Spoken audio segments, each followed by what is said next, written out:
Reb Shlomo Zarchi told us in 770, you only know a person once he slams the door on the way out. At the end of you met him, you're drinking, talking, on the way out he slams the door. An example of this is someone's going in for an investment. He talks to you about investment and he's very sweet and he smiles and everything's fine. And then after 2 days of deliberation, you tell him, it's not worth it for me. I can't go for this. It's not a good idea for me. Or it's not a good idea at all.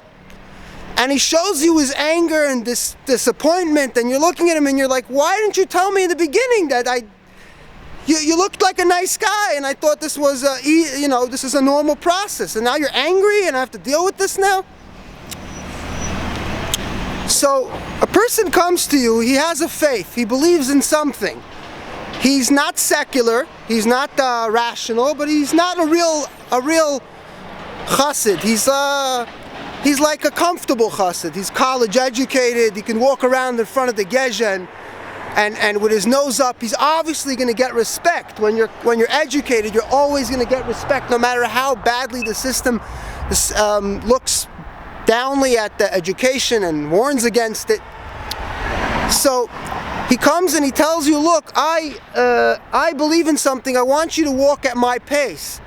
And you say, no, I want to either walk fast or I want to sit down on the park bench and rest and have a drink. I don't want to walk at your pace, it's not for me.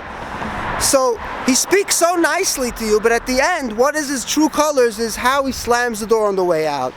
I saw a beautiful post on the group, and he writes so nicely, as if he's your friend. When you tell him, look, I don't agree with you, and no, I'm not disputing your Emuna, because it's not even something I care about. It doesn't bother me. It's not the issue. Yiddishkeit it's about practice.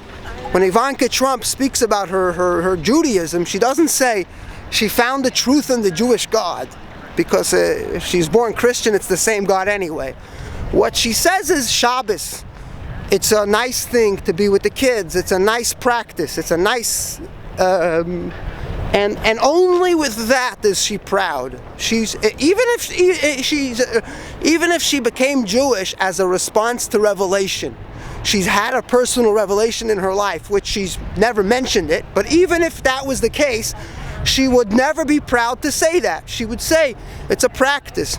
So for someone to come and suggest that Yiddishkeit, the way the Chazal set it up, that it should be a practice and not so much about belief, because everybody, the God that your neighbor believes in is probably not the God that you believe in. Depends how sophisticated you are. So this guy doesn't want to be rational, doesn't want to outgrow his childhood. Hi Phoebe, hi, how are you?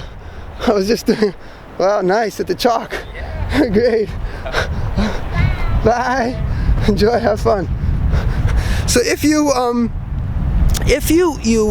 want to, that's my daughter's classmate.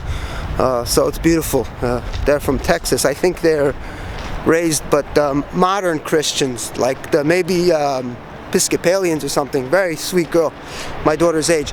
So, wow, we have the moon, Kenai Nahada, and we have so the Chazal and the Rambam set up the text for secular Judaism. The Rambam set up with the Meir Nevuchim the first text we have for being a Freie Yid. What is a Freie Yid? The Freie Yid's not a guy that says I'm not Jewish, and he's not a guy that says I'm Christian, like many Jews did during the Enlightenment era. They converted to Christianity because it was the religion of the civilized people. So today, I say to people, I argue that Judaism is probably ahead, more civilized than Christianity today, as not as as the truth of the Torah. No, we kiss the Torah with our talis, and the Christians hug the Bible, and the majority of Jews and Christians I know are fairly decent people, so their morality they obviously get from a more modern source. So I'm not saying that I'm not saying that the truth of the religion is true, but this is the religion of the civilized people. So Yiddishkeit is a religion of civilized people. For someone to suggest that it's about belief, which you'll never be able to, it'll never. And then when he realizes that you're far ahead of him, he gets angry at you and he calls you crazy. You should take your medicine. You're breaking my head. He uses these words. It breaks my head. I was talking to a friend, and things like that make no sense. So this is okay. I'll do a separate one for this. Thank you for watching, and be happy with, as kohelet says, with the one you love. Be happy with your parents. Go home for Shabbos. Make peace with your parents. Ask your parents how they went into believing what they believed and all the levels of it. It's not just God, because there's no, we don't know who's representing God. Is it the Rav Shach? Is it the Lubavitcher Rebbe? Or is it the ancient groups in Israel, the Samaritans, who have their own Torah? Nobody knows. There's no solid evidence. There's a lot of apologetics, but those are not true.